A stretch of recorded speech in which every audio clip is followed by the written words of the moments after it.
On a cold, bitter November night in 1974, the illusion of the perfect American suburb was literally shattered forever. We are stepping straight into the deeply unsettling reality of 112 Ocean Avenue in Amityville, New York. You see, this isn't just your standard true crime story. It's an explainer on raw fear, complete psychological collapse, and a house that seemingly never went silent. The events that went down behind these walls are so deeply disturbing that, even decades later, they completely defy logic. They're still dividing investigators, psychologists, and, well, us, the public. Okay, let's dive into this, because right out of the gate, we are confronted with the most baffling, utterly terrifying anomaly of the entire crime scene. When you actually look at the forensic facts of what happened inside that house, the physical reality, it simply does not align with human instinct at all. We have multiple victims, a really confined space, and an incredibly loud weapon. By every single law of physics and human survival, there should have been absolute chaos. There should have been screaming, running, panic. But there was nothing. Just silence. 6. That is the grim, cold number of lives just extinguished in a single night. You've got Ronald and Louise DeFeo, along with 4 of their kids, John, Allison, Mark, and Dawn, systematically silenced. Think about that. An entire family, essentially wiped off the map before the sun even came up. It left this massive, chilling void that would very quickly be filled by absolute hysteria. To really grasp how bizarre this whole thing is, you have to look at these facts. The murder weapon, it was a .35 caliber rifle. For those who don't know, that is a high-powered firearm that is literally deafening when fired indoors. We're talking ear-ringing loud. Yet every single victim was found perfectly positioned, lying face down in their beds. There were absolutely no defensive wounds. No one tried to scramble out a window, right? No one tried to hide in a closet. And even more chilling, in this quiet, tightly packed suburban neighborhood, none of the surrounding neighbors heard a thing. No screams, no gunshots, just the cold November wind. Section 1, the perfect facade, behind the walls of an American dream. And this brilliantly illustrates the massive gap between public image and private nightmare. Before it became the infamous crime scene we all know, 112 Ocean Avenue was the absolute picture of the American dream. Big windows, a beautiful boathouse near the water, a quiet street. It was exactly the kind of home families worked their whole lives to afford. But that gorgeous exterior was hiding a really suffocating reality. Inside, the DeFeo household was a literal powder keg. Friends describe the environment as tense, often boiling over into these explosive physical arguments. And the epicenter of all this darkness? The eldest son, Ronald DeFeo Jr., or Butch. He was highly unpredictable, quiet one second, violently angry the next, heavily fueled by escalating drug abuse. Fear had slowly settled over that family like smoke in the years leading up to the tragedy. Section 2. The Silent Massacre. The brutal reality of November 13, 1974. So the night the tension finally snaps. The timeline is as rigid as it is horrifying. Just after 3 a.m., while the rest of the town is fast asleep, the murders take place. 6 lives ended just like that, one by one. But the alarm isn't actually raised until much later. Fast forward to 6:30 p.m., over 15 hours after the massacre. Ronald Jr. bursts into a local bar, frantic, screaming for help, claiming his parents had been shot. When police finally enter 112 Ocean Avenue hours later, they don't find a house tossed by intruders. They find a perfectly preserved, horrifyingly undisturbed tomb. Section 3, the impossible crime scene. A breakdown of logic and forensic evidence. Now, what's really interesting about this is comparing what forensics dictate should have happened versus the chilling silence of the actual event. Seasoned investigators walked into that house fully expecting to find the typical markers of a mass homicide.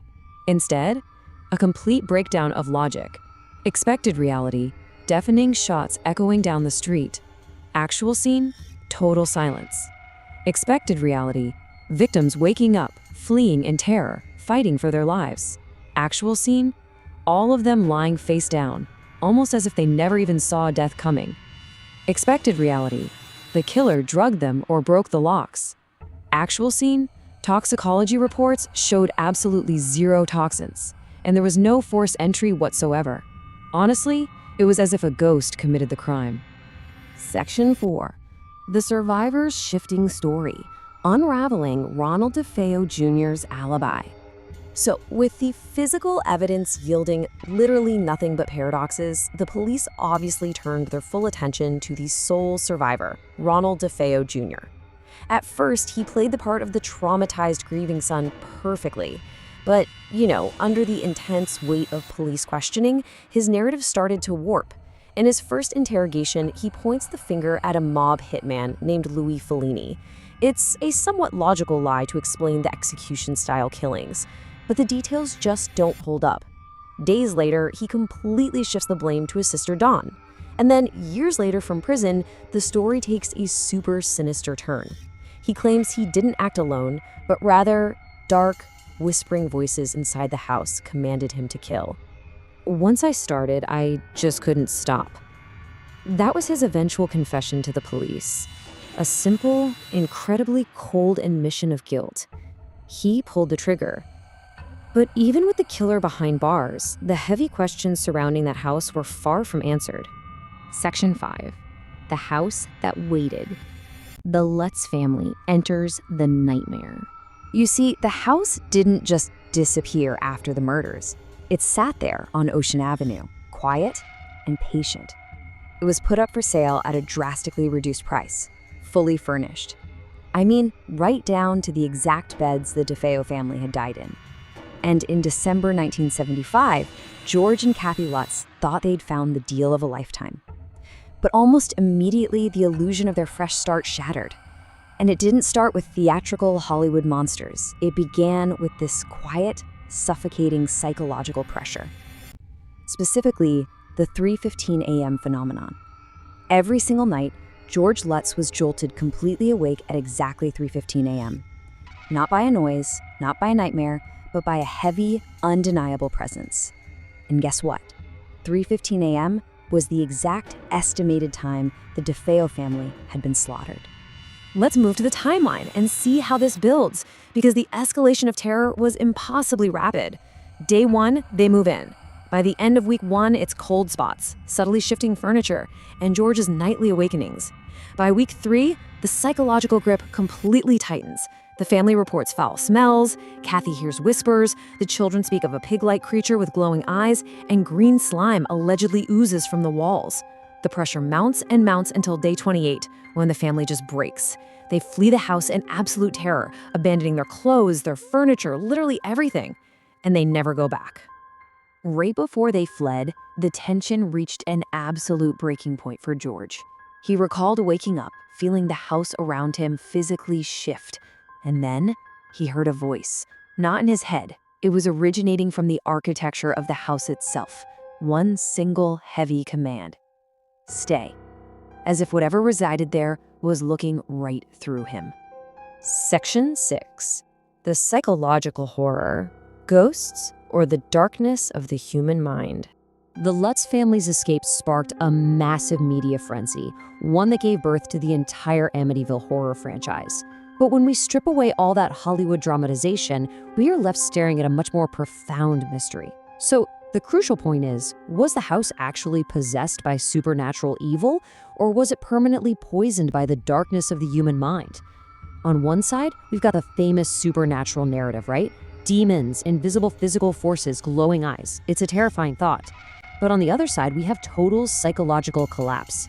We're talking about a house deeply stained by drug-induced violence, years of emotional abuse, and this incomprehensible trauma.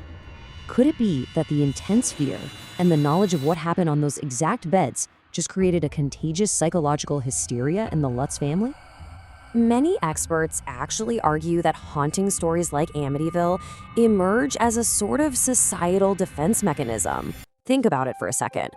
Believing in a demonic presence that forced a young man to kill is, in a weird way, easier to swallow than the alternative. Accepting the reality that a son could walk from room to room, systematically executing his sleeping parents and siblings without mercy, without warning, and without a clear reason, that implies a level of human evil that is almost impossible for us to process. We create ghosts because the raw human truth is just too terrifying. Whether you believe 112 Ocean Avenue was a portal to something demonic, or simply a physical structure permanently poisoned by the absolute worst of human nature, the result is exactly the same. 6 innocent people lost their lives, and those psychological shockwaves, they are still felt today. It leaves us with a chilling question to ponder. When we look at the legacy of Amityville, are we truly looking at ghosts? Or are we just staring at the terrifying monsters we are capable of creating ourselves? Take that thought with you and keep questioning what you think you know. If you want to hear true events, crime-related story, hit like and do subscribe Fear Labs 99, because the next story is even darker.